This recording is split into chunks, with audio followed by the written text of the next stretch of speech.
In the opening of the Book of Genesis, the phrase Bara Elohim is translated as powers he El created, or mighty ones he El created.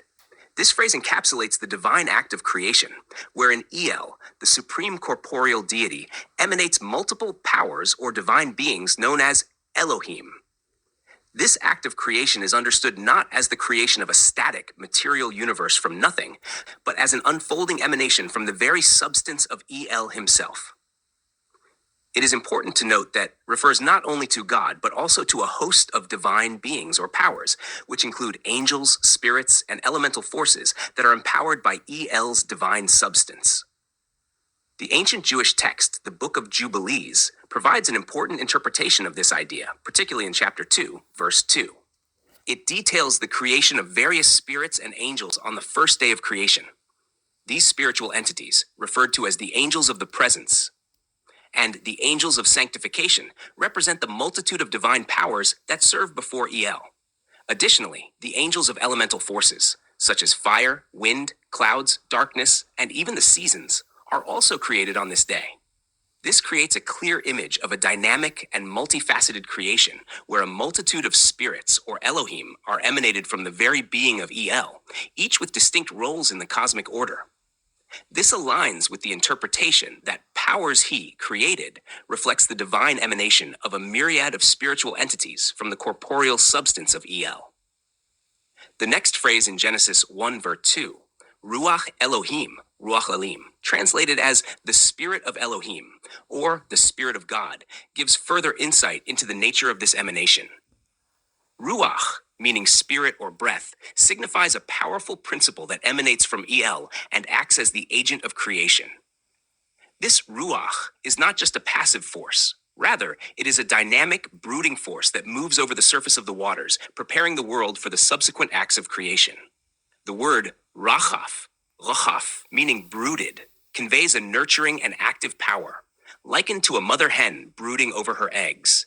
This brooding principle permeates every atom of the primeval waters, organizing and giving substance to creation. It is through this spirit of El that all things come into being, including the material universe and the spiritual beings that populate it. In Psalm 104:30, the text declares, "By his spirit he has garnished the heavens," indicating the active role of the divine spirit in shaping and sustaining the universe. This spirit is not only the force that brings creation into existence, but also the sustaining power behind it. In Job 33 verse 4, it is stated, "The Spirit of God hath made me, and the breath, nishma, of the Almighty hath given me life," linking the divine spirit directly to the breath of life that animates all living beings. The spirit of El is therefore not just a creative force, but the animating power of all existence, emanating from the incorruptible and immortal essence of El. When contemplating the nature of El and his emanations, it becomes clear that El represents a corporeal, intelligent being of immense power. El is the source of all creation, the fountain of omnipotence, and the origin of all that exists. The spirit of El is a manifestation of his power, a breathing forth of divine energy that emanates outward and gives life and order to the universe.